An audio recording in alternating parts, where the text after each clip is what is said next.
नमस्कार, एक बार फिर से आप सभी का स्वागत है। इस वीडियो में बताऊंगी कि अगर आपका पार्टनर पढ़ा लिखा है, नौकरी करता है या उसका एक्स्ट्रा मैरिटल अफेयर है, किसी के साथ रिलेशनशिप में है, एडल्ट्री में है, आपको धोखा दे रहा है, तो आप मेंटेनेंस देने से या इंटरिम मेंटेनेंस देने से कैसे बच सकते हैं, इस टॉपिक पर मैं इस वीडियो के माध्यम से एक जजमेंट भी शेयर करूंगी, जिस पर ये वीडियो मैंने बनाई हुई है। इस वीडियो में मैं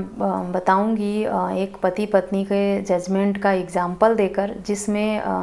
पत्नी एडल्ट्री में थी, जॉब भी करती थी और उसने पति पर झूठे आरोप लगाकर DV एक्ट का मुकदमा किया था और कहा था कि ससुराल वाले, पति पक्ष वाले उसे बहुत ही प्रताड़ित करते हैं, परेशान करते हैं,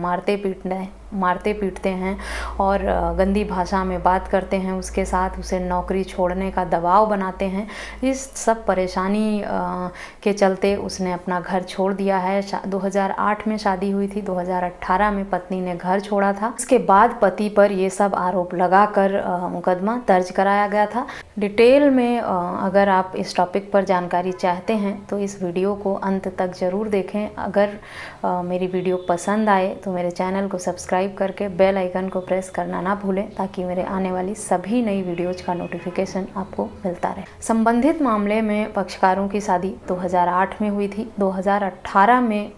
पत्नी ने घर छोड़ दिया और अपने मायके चली गई, जबकि शादी से उनके 2 बच्चे भी थे। दोनों बच्चों के साथ पत्नी अपने मायके चली गई। पत्नी जॉब करती थी, लेकिन मायके जाकर किसी विवाद या मतभेद की वजह से मायके चली गई, वहाँ रहने लगी कुछ महीनों तक। जब वापस नहीं आई तो पति ने एक नोटिस भेजा और उस नोटिस में ये जिक्र भी किया कि उस पत्नी का किसी और के साथ अफेयर चल रहा है, जिसकी वजह से उनके बीच में मतभेद उत्पन्न हुआ है और विवाद उत्पन्न हुआ है। लेकिन पत्नी ने उस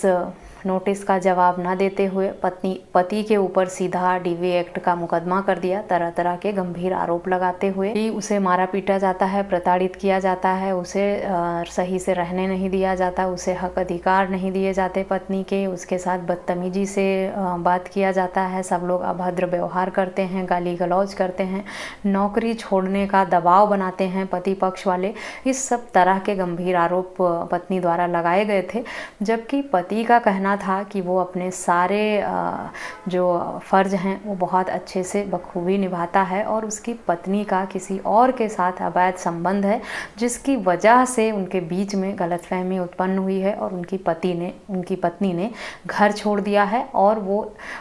इस तरह के आरोप लगा रही हैं। अपने रिश्ते, अपने नाजायज़ संबंध को, अपने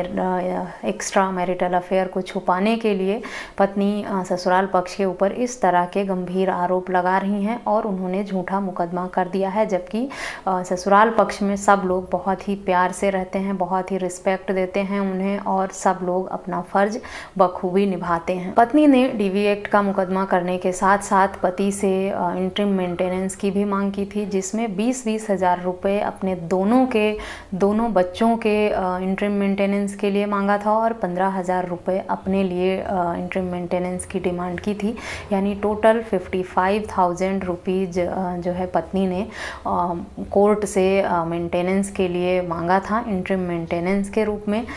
जिस पर पति का ये कहना था कि पत्नी खुद कमाती है, सक्षम है, वो 40,000 रुपये लेती है सैलरी जहाँ भी जॉब करती है। पत्नी का कहना था कि पति 1 लाख रुपये कमाता है। पति के ये कहने पर कि पत्नी एडल्ट्री में है, उसका किसी और के साथ अफेयर है, घर छोड़ने की वजह ये है, साथ ही साथ वो एक अच्छी सैलरी लेती है जिससे वो अपना भरण पोषण कर सकती है, उसे किसी भी तरह से मेंटेनेंस पाने का हक अधिकार नहीं है। न्यायालय द्वारा दोनों के द्वारा लगाए गए आरोप प्रत्यारोप को देखते हुए, सारे पहलुओं को ध्यान में रखते हुए ये फैसला दिया गया कि अगर पत्नी सही थी, उसका किसी के साथ अफेयर नहीं था, तो जब पति ने नोटिस भेजा था पत्नी को वापस आने के लिए और उस नोटिस में उनके एक्स्ट्रा मैरिटल अफेयर की जिक्र की थी, तो पत्नी ने अपने बचाव में, अपने प्रोटेक्शन में या सफाई में कुछ भी क्यों नहीं कहा। इस बात को इग्नोर करते हुए DV एक्ट का मुकदमा पति के ऊपर क्यों कर दिया गया।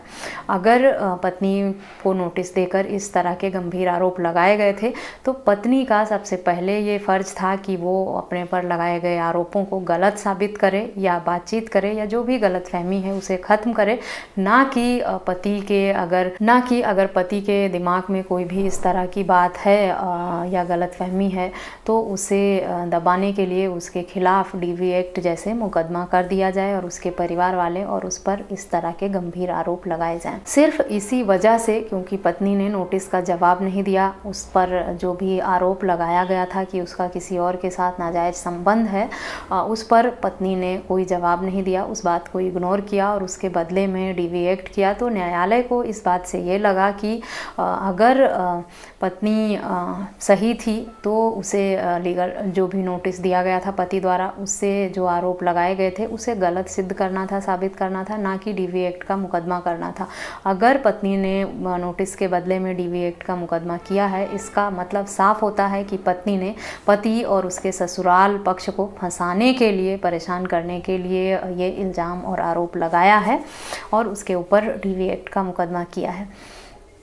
इंटरिम मेंटेनेंस न्यायालय ने इसलिए मना कर दिया देने से क्योंकि पत्नी खुद 40,000 कमाती है, इसलिए वो मेंटेनेंस पाने की हकदार नहीं है, ना इंटरिम मेंटेनेंस ना मेंटेनेंस उस पाने की हकदार है वो। और साथ ही साथ वो किसी और के साथ रिलेशनशिप में है, इसलिए भी अगर पत्नी कमाती है, अच्छा अर्न करती है और वो किसी और के साथ लिव इन में है या रिलेशनशिप में है या एडल्ट्री में है, तब उसे किसी भी तरह से भरण पोषण पाने का अधिकार नहीं है। तो आप सब में से बहुत लोग इस समस्या से परेशान हैं। आए दिन मुझे मैसेज आते रहते हैं कि उनकी पत्नी का किसी और के साथ अफेयर है, वो नौकरी भी करती हैं, अच्छा कमाती भी हैं, तब भी मेंटेनेंस लेती हैं, तब भी इंटरिम मेंटेनेंस का ऑर्डर हो चुका है, या किसी और के साथ रिलेशनशिप में हैं, एडल्ट्री में हैं और फिर भी मेंटेनेंस ले रही हैं। तो आप इस जजमेंट का फ़ायदा उठाकर अपना बचाव कर सकते हैं, अपने केस में उपयोग कर सकते हैं इस जजमेंट का। जजमेंट